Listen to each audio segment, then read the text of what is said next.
തീർന്നില്ല. அதனால வேலை முடியல. என்ன செய்யணும்? அப்புறம் என்ன செய்யணும்? ഉപവസിക്കണം. ഉപവാസിക്കണം. ഉപവസിക്കണം. ഉപവാസിക്ക வேண்டும். സ്വന്തം ദേശത്തിന് വേണ്ടി ഉപവസിക്കണം. சொந்த ஊருக்காய் உபவாசம் இருக்க வேண்டும். നെഹമ്യാവ് കൊട്ടാരത്തിലാ. നെഹമ്യാ அரண்மனையில் இருக்கிறான். കരയേണ്ട ഒരാവശ്യവും ഇല്ല. அழ வேண்டிய எந்த அவசியமும் இல்லை. എല്ലാ അനുഗ്രഹമുണ്ട്. എല്ലാ ആശീർവാദവും ഇருக்கு. എല്ലാ നന്മയുണ്ട്. എല്ലാ നന്മയും இருக்கு. என்ன செட்டப்பா? everything is there. எல்லாமே சரியா ஏற்படுத்தப்பட்டிருக்கு. எல்லாம் இருக்கு. സ്വന്തം നാട്ടിലെ ദൈവത്തിന്റെ ആലയത്തെ കുറിച്ചുള്ള എരിവ് മൂലം അവൻ ഇരുന്ന് കരയുക മാത്രമല്ല, അവൻ ഉപവസിക്കാൻ തുടങ്ങി. சொந்த தேசத்துடைய ஆலயத்தின் நிலைமை நிமித்தம் அவன் உட்கார்ந்து அழ மாத்திரமல்ல, அவன் உபவாசிக்கவும் செய்தான். എനിക്കൊരു കുഴപ്പമില്ല, ഞാൻ ഹാപ്പിയാ.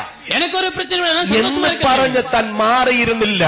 ഭാരപ്പെടുന്ന, കഷ്ടപ്പെടുന്ന, വേദനിക്കുന്ന തന്റെ രാജ്യത്തുള്ള സകല ആളുകളെയും ഓർത്ത് ദൈവത്തിന്റെ സന്നിധിയിൽ അവൻ ഉപവസിക്കുവാൻ തുടങ്ങി. அப்படி சொல்லி அவன் ஒழுங்கி இருக்காதபடி ஆண்டவருடைய ஆலயத்தை குறித்து, அந்த இடத்தை குறித்து பாரத்தோடு அவன் கஷ்டப்படுகிறதை நினைத்து அவன் அழுது ஜெபித்தான். എന്നിട്ട് അവൻ ദൈവത്തോട് പ്രാർത്ഥിച്ചു. அவன் ஆண்டவரிடத்தில் ஜெபித்தான். ഈ ഒരു പ്രശ്നത്തിന്റെ പരിഹാരത്തിനായി അവൻ പ്രാർത്ഥിച്ചു. இந்த ஒரு பிரச்சனை சரிப்படுத்துவதற்காக அவன் ஜெபித்தான். മാത്രമല്ല, அது മാത്രമല്ല, അവന്റെ പ്രാർത്ഥന ഇപ്രകാരമായിരുന്നു. அவனுடைய ஜெபம் இப்படி இருந்தது. അവനൊരു കാര്യം തീരുമാനിച്ചു. அவன் ஒரு காரியத்தை தீர்மானித்தான்.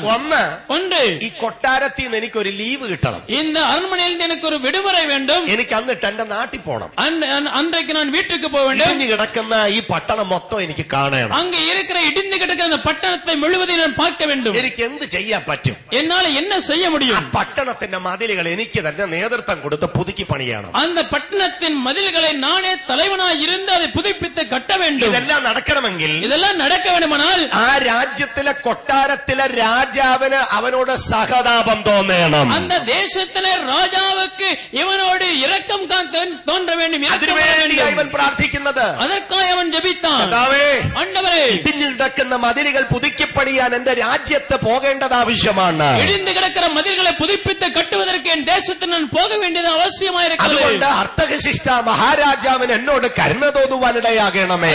அர்த்தசிஷ்ட ராஜாவாகிய இவருக்கு என்னிடத்தில் இரக்கம் கிடைக்க செய்வீராக. 11 വാക്യം വായിച്ചാട്ട് 11வது വചനத்தை வாசிப்போம். 1 അധ്യായം 11 വാക്യം. 11.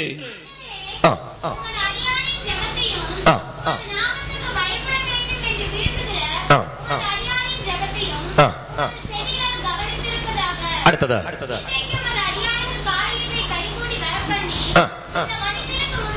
ഈ മനുഷ്യന്റെ മുൻപാകെ, இந்த மனுஷனுக்கு முன்பாக എന്ന് വെച്ചാൽ அப்படினா അർത്ഥകശിഷ്ട മഹാരാജാവിന് മുൻപാകെ, அர்த்தசிஷ்ட மகாராஜாவுக்கு முன்பாக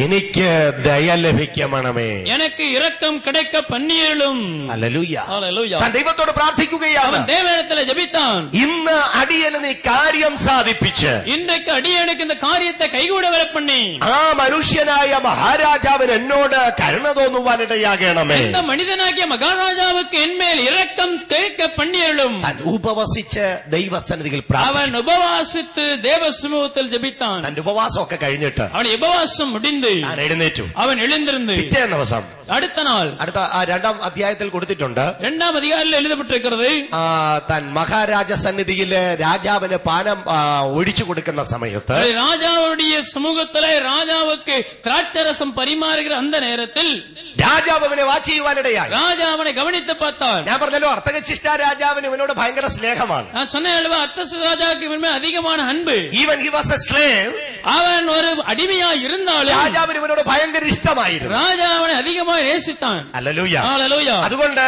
ഇവൻ ഇങ്ങനെ ഭക്ഷണം ഇങ്ങനെ വിളമ്പുന്ന സമയത്ത്, அவன் இப்படி இந்த ரசத்தை பரிமாறும் பொழுது, പാനീയം ഇങ്ങനെ ഒഴിക്കുന്ന സമയത്ത്, அந்த ரசத்தை பரிமாறும் பொழுது രാജാവും രാജ്ഞിയും അടുത്തിരിപ്പുണ്ട്. ராஜாவும் ராணியும் பக்கத்து பக்கத்தில் இருக்கிறார்கள். രാജാവ് നെഹമ്യാവിന്റെ മുഖത്തോട്ട് നോക്കി. ராஜா நெகேமியாவுடைய முகத்தை பார்த்தான். അവന്റെ മുഖത്ത് നോക്കിയപ്പോൾ அவருடைய முகத்தை பார்த்த பொழுது അവന്റെ മുഖം വാടിയിരിക്കുന്നത് കണ്ടു. அவருடைய முகம் வாடி இருக்கிறதை, சோர்ந்து இருக்கிறதை கண்டான். നല്ല പ്ലസന്റ് ഫേസ് ഉള്ളവനാണ് നെഹമ്യാവ്. நல்ல சந்தோஷமான முகமுடையவன் நெகேமியா. പക്ഷെ ഇപ്പോൾ അവന്റെ മുഖം വാടിയിരിക്കുന്നു.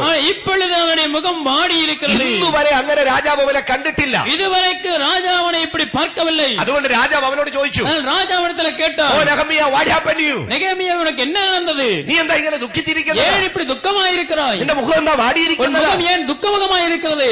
ഇത് ചോദിക്കാൻ വേണ്ടിയാ ഇത്രയും ദിവസം താൻ ഉപവസിച്ചേ. இதை கேட்பதற்காக தான் இவ்வளவு நாள் உபவாசித்தான். ഇത്ര ഇത്രയും ദിവസം നെഹമ്യാവ് ദൈവസന്നിധിയിൽ ഉപവസിച്ചത് രാജാവ് തന്നോട് ഇത് ചോദിക്കണമായിരുന്നു. இவ்வளவு நாள் நெகேமியா உபவாசித்தது ராஜா தன்னிடத்தில் இந்த கேள்வியை கேட்க வேண்டும் என்பதற்காகத்தான். അതല്ലാതെ പിറ്റേ ദിവസം രാജാവിന്റെ അടുത്തത്, രാജാവേ എന്റെ നാട്ടിലെ കൊട്ടാരമെല്ലാം ഇടിഞ്ഞു കിടക്കുക, ഞാൻ അങ്ങോട്ട് പോകുക, പണിയാൻ എന്നെ അനുവദിക്കണം, എനിക്ക് സാങ്ഷൻ തരണമെന്ന് പറഞ്ഞാലൊന്നും രാജാവ് സമ്മതിക്കത്തില്ല. அது இல்லாம ராஜாவே நான் என்னுடைய தேசத்துல மதிலெல்லாம் இடிந்து கிடக்கிறது, நான் அதை போய் கட்ட வேண்டும், புதுப்பிக்க வேண்டும், நான் போக வேண்டும், எனக்கு விடுமுறை தர வேண்டும் என்று கேட்டால் ராஜா நிச்சயமாக விடுமுறை தரமாட்டான். പക്ഷെ രാജാവ് ഇപ്പോൾ അവനോട് ചോദിക്കുകയാണ്. இப்பொழுது ராஜா அவனிடத்தில் கேட்கிறான், നിനക്ക് എന്ത് പറ്റി, உனக்கு என்ன நடந்தது, നിനക്ക് എന്ത് വേണം, உனக்கு என்ன வேணும். വായിച്ചാട്ട് 2-ാം അധ്യായം 2-ാം വാക്യം. 2-ാം அதிகாரம் 2-ാം വചനത്തെ വാസിപ്പോമാ.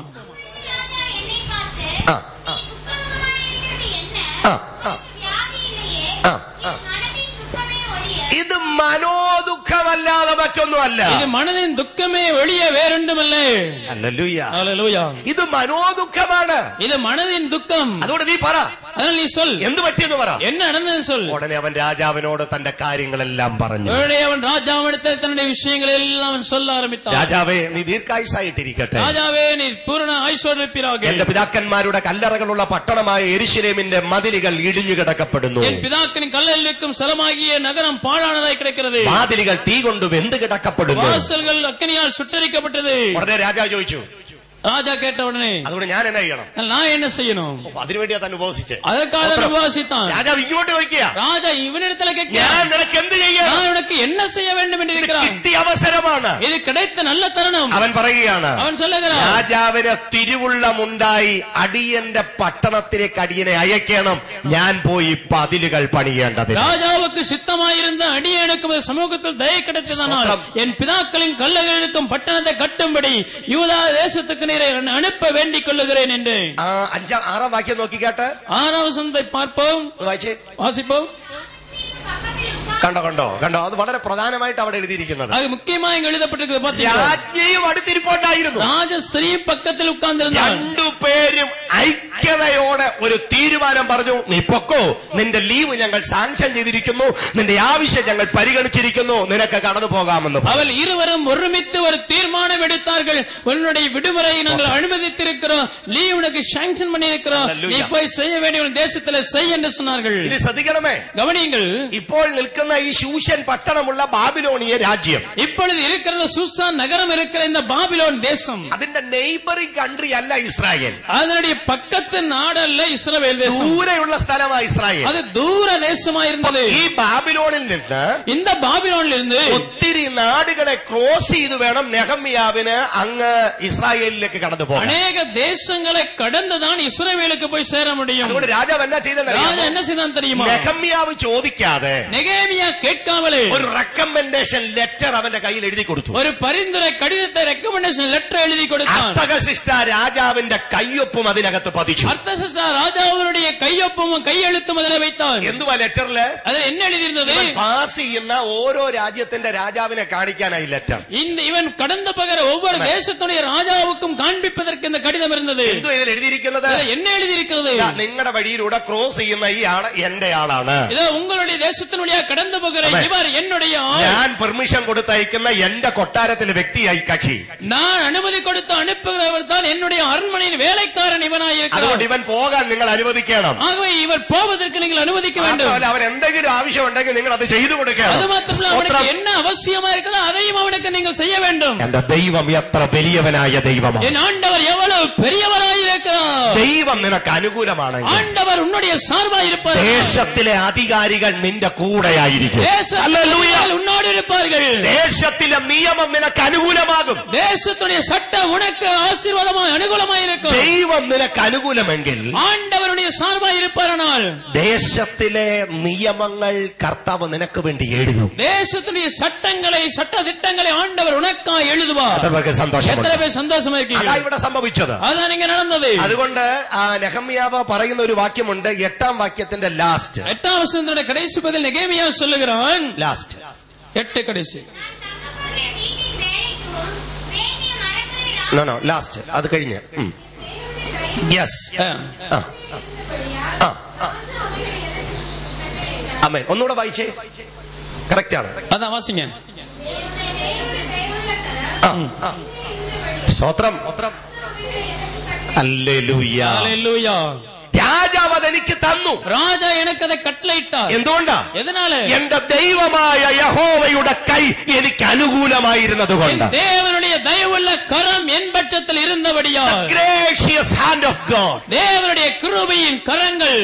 അതാണ് ഇന്ന് പകൽക്കാലം ഞാൻ പ്രസംഗിക്കുന്ന മെസ്സേജ്. அதுதான் இந்த பகல் வேளை நான் உங்களுக்கு கொடுக்கிற செய்தி. The gracious hand of our God. நம்முடைய தேவனுடைய கிருபையின் கரங்கள். അനുകൂലമായ കരം. நமக்கு അനുകൂലമായി இருக்கிற கரம். നമുക്ക് അനുകൂലമായ കരം. நம்முடைய சார்பாയി இருக்கிற கரம். ബ്രദർ സിസ്റ്റർ, നിന്റെ ജീവിതത്തിൽ, നിന്റെ കുടുംബ ജീവിതത്തിൽ, നിന്റെ ജോലിയിൽ, നിന്റെ ബിസിനസ്സിൽ ദൈവത്തിന്റെ അനുകൂലമായ കരം നിനക്കുണ്ടോ?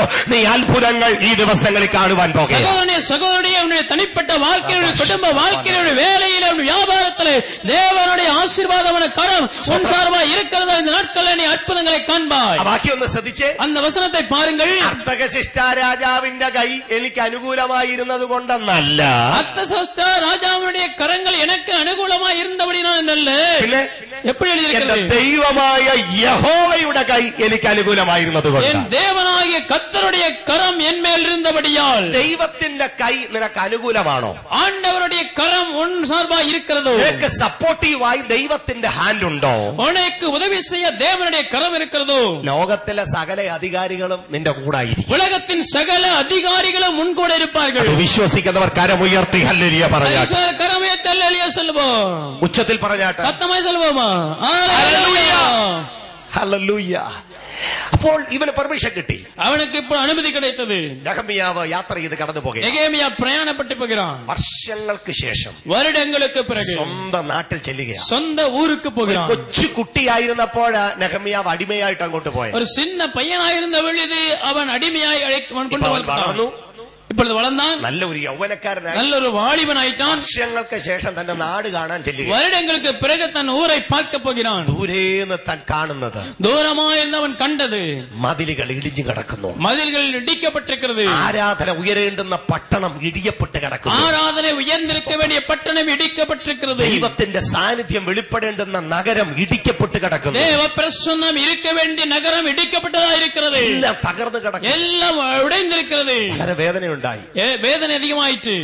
അവിടെ എല്ലാം ചുറ്റി നടന്ന് കാണുവാൻ തുടങ്ങി. அவன் எங்கெல்லாம் சுற்றி பார்த்தான். എല്ലാം ചുറ്റി നടന്നു, എല്ലാം ചുറ്റി നടന്നു. പക്ഷെ താൻ ആരോടും പറഞ്ഞില്ല താൻ എന്തിനാ വന്നത്. അവൻ എതற்காக വந்தான் என்று யாரிடத்திலும் சொல்லவில்லை. നെഹമ്യാവിനെ കണ്ട ഉടനെ നാട്ടുകാരെല്ലാം ഓടിക്കൂടി. നെഹമ്യാ വന്ന ഉടനെ ഊർ ജനങ്ങളെല്ലാം ഓടി വന്നാர்கள். ഓ നെഹമ്യാവേ, നിനക്ക് സുഖാണോ? നെഹമ്യാ സുഖമായിരിക്കായോ? കൊച്ചു കുട്ടിയായിരുന്നപ്പോഴാണ് നീ ഇവിടുന്ന് പോയത്. சிறுவனாய் இருந்தபொழுது இங்கிருந்து போனே. നീ അങ്ങ് വളർന്നല്ലോ, ഇപ്പോൾ വളർന്നു വിട്ടായല്ലോ, മിടുക്കനായല്ലോ, ഇപ്പോൾ തിறமைയുള്ളവനായല്ലോ. വിശേഷം என்ன വിശേഷം? നിനക്ക് എങ്ങനെ ഇവിടെ വരുവാൻ കഴിഞ്ഞു? നീ ഇങ്ങ് വന്നായി? ഞാനൊന്നും മിണ്ടിയില്ല. അവൻ ഒന്നുമേ പേശവിல்லை. അവൻ അവിടെ എല്ലാം നടന്ന് കണ്ടു. അവൻ ചുറ്റി നടന്ന് பார்த்தான். അവനോട് ചോദിച്ചവരോട് ആരോടും തന്റെ ഇന്റൻഷൻ എന്താണെന്ന് പറഞ്ഞില്ല. അവനിടത്തിൽ കേട്ട யாரிடத்திலும் தன்னுடைய நோக்கம் என்ன என்று அவன் சொல்லவில்லை. വാക്യം നോക്കിയേ, அந்த வசனத்தை பாருங்கள். 16 വാക്യം, 2-ാം അധ്യായം 16. 2:16. ആമേൻ, ആമേൻ. ഞാൻ പോയത് എവിടാണെന്നോ, ഞാൻ പോണതും എന്തിനാ പോയെന്നോ, ഞാൻ ചെയ്തതും ഒരൊറ്റ പ്രമാണിമാര് പറഞ്ഞില്ല. ഒരു അധികാരികൾക്കും தெரியாது. എന്ന് വെച്ചാൽ அப்படினா he made it as a secret. அதை ரகசியமாய் அவன் செய்தான். അവരെല്ലാരോടും പറഞ്ഞിരുന്നായിരുന്നെങ്കിലും, എല്ലാവരും சொல்லியிருந்தால், അവൻ ഉദ്ദേശിച്ച കാര്യം നടക്കത്തില്ലായിരുന്നു. അവൻ நினைத்தது நடந்திருக்காது. ദേശത്തിലെ ആലയത്തിന്റെ അനുഗ്രഹം ഉയരേണ്ടതിന്, ദേശത്തിലെ ആലയത്തിന്റെ ആശീർവാദം വളരുവதற்கு, ദേശത്തിലെ പട്ടണം പുതുക്കിപ്പണിയേണ്ടതിന്, ദേശത്തിലെ പട്ടണ മതിലുകൾ പുതുപ്പിച്ച് നെഹമ്യാവിന് ഒരു ആഗ്രഹമുണ്ട്. നെഹമ്യാക്ക് ഒരു വിരുപ്പം ഇരുന്നത്. എന്നാൽ അത് ഇഷ്ടപ്പെടാത്ത ആയിരക്കണക്കിന് ആളുകൾ ആ നാട്ടിലുണ്ട്. ஆனால் அதை விரும்பாத ஆயிரக்கணக்கான ஜனங்கள் அந்த ஊரில் இருக்கிறார்கள். പ്രമാണികളുണ്ട്, அதிகாரிகள் இருக்கிறார்கள், കഴിവുള്ളവരുണ്ട്, திறமையுள்ளவர்கள் இருக்கிறார்கள், അധികാരികളുണ്ട്. அதிகாரிகள் இருக்கிறார்கள். ഇത്ര നാളായിട്ട് ഇവർക്കാർക്ക് ഇതൊന്നും തോന്നിയിട്ടില്ല. எவ்வளவு நாள் இவர் யாருக்கு இது தெரியல, யோசிக்கல. ഇപ്പൊ അന്യ രാജ്യത്ത് നിന്ന് ഒരാൾ വന്നിരിക്കുക. இப்பொழுது அந்நிய தேசத்துல ஒருவன் வந்திருக்கிறான். Hallelujah. He only born and brought up here. அவன் பிறந்து வளர்ந்த மட்டும்தாங்க. But after a long time he came back his own land. அவனுடைய சொந்த தேசத்துக்கு நீண்ட காலத்துக்கு பிறகு திரும்ப வந்திருக்கிறான். For what purpose? என்ன He நோக்கத்திற்காக? just want to build the church of God. அவன் தேவனுடைய சபையை கட்டும்படி வந்தான். അവർക്ക് സന്തോഷമുണ്ട്. എത്ര പേർ സന്തോഷமா ഞാൻ ഈ இருக்கிறீர்கள்? കാലഘട്ടവുമായി ബന്ധിച്ച ഈ വാക്ക് ഉപയോഗിച്ചത് நான் இந்த வார்த்தை இந்த കാലത്തോട് ഇണൈந்துதான் ഇதை ഇത് നമ്മോടുള്ള பயன்படுத்துகிறேன். മെസ്സേജാ. இது நமக்குரிய செய்தி. നിന്റെ സ്വന്തം ഊരിലേക്ക് നീ മടങ്ങി പോകുന്നുണ്ടെങ്കിൽ, உன்னுடைய சொந்த ஊருக்கு நீ திரும்பி നീ போவாயானால், ജനിച്ച സ്ഥലം കാണാൻ നീ കടന്നു പോകുന്നെങ്കിൽ, உன்னுடைய சொந்த பிறந்த இடத்திலே காண നിന്റെ போவாயானால், മനസ്സിൽ ഒരു ആഗ്രഹം உன்னுடைய ഉണ്ടായിരിക്കണം. மனதில் ஒரு எண்ணம் இருக்க வேண்டும். എന്റെ നാട്ടിൽ ഒരാലയം ഉയരപ്പെടണം. என்னுடைய ஊரில் ஒரு ஆலயம் கட்டப்பட வேண்டும். എന്റെ ആലയം, ദൈവത്തിന്റെ ആലയം എന്റെ നാട്ടിൽ ഉയരപ്പെടണം. என் தேவனுடைய ஆலயம் என் ஊரிலே கட்டப்பட வேண்டும். ഇന്ന് പകലിൽ അങ്ങനെ ആർക്ക് ആഗ്രഹമുണ്ടോ? இந்த பகவேளை யார் அப்படி விரும்புகிறார்களோ ദൈവത്തിന്റെ പ്രവൃത്തി വെളിപ്പെടാൻ தேவனுடைய கிரியை வெளிப்படும். അവർക്ക് സന്തോഷമുണ്ട്. எத்தனை பேர் சந்தோஷமா இருக்கீர்கள்? ഓക്കെ, ഇനിയും അടുത്ത ഭാഗത്തോട്ട് നമുക്ക് ചിന്തിക്കാം. அடுத்த பகுதிக்கு போவோம். ഇനിയും അവനെല്ലാം നടന്നു കണ്ടു, എല്ലാം നടന്നു കണ്ടു, எல்லாம் நடந்தவன் கண்டான், പ്രശ്നങ്ങളൊക്കെ മനസ്സിലാക്കി. பிரச்சனை எல்லாம் புரிந்து கொண்டான். അതിനുശേഷം നാട്ടിലുള്ള സകല ആളുകളെയും വിളിച്ചു വരുത്തി. அது ஊர்ல எல்லாரையும் கூப்பிட்டான். എല്ലാരും വരാൻ പറഞ്ഞു. எல்லாரும் வர சொன்னான். വന്നതിന് ശേഷം வந்த பிறகு അവരോട് പറയുന്ന വാക്കുകൾ നമുക്ക് ശ്രദ്ധിക്കാം. அவரிடத்துல சொல்ல வார்த்தையில கவனிப்போம். 17 18 വാക്യം. 17 18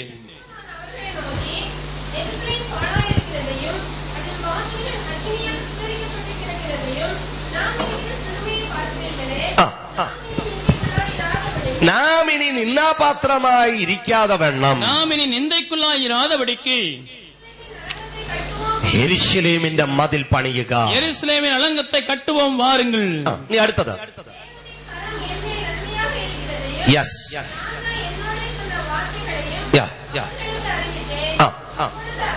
അപ്പോൾ அவர்கள் നാം എഴുന്നേറ്റ് പണിയുക, எழுந்து கட்டுவோம் வாருங்கள். അത് നെഹമ്യാവ് അവരെ വിളിച്ചു. முதலாவது நெகேமியாவை அழைத்தான். വരിക, வாருங்கள். നാം നിന്ദാപാത്രമായി ഇരിക്കേണ്ടവരല്ല. நாம் நிந்திக்கப்பட வேண்டியவர் அல்ல. നിന്ദിച്ചവരുടെ നടുവിൽ ദൈവത്തിന്റെ പട്ടണത്തെ നമുക്ക് പണിയാം. நிந்திக்கப்பட்டவர்கள் மத்தியில தேவனுடைய பட்டணத்தை எழுந்து ഉടനെ கட்டுவோம். അവന്റെ കൂടെ കൂടി വന്നവർ പറയാൻ തുടങ്ങി, உடனே அவரோடு வந்தவர் சொன்னார்கள், യെസ് നമുക്ക് പണിയാം. ஆம் எழுந்து கட்டுவோம். ഒരുമിച്ചു ஒருமித்தார்கள், ഐക്യപ്പെട്ടു. ஐக்கியப்பட்டார்கள். അപ്പൊ സ്വന്തം നാട്ടിൽ ഒരു ആലയം വരണമെങ്കിൽ, சொந்த ஊரில் ஒரு ஆலயம் வர வேண்டுமானால், ദൈവപ്രവൃത്തി വെളിപ്പെടണമെങ്കിൽ தேவனுடைய கிரியை வெளிப்பட வேண்டுமானால் ഒരാൾ മാത്രം വിചാരിച്ച നടക്കത്തില്ല. ஒருத்தர் மாத்திரம் நினைத்தால் நடக்காது. നെഹമ്യാവിന് ലീവ് കിട്ടി,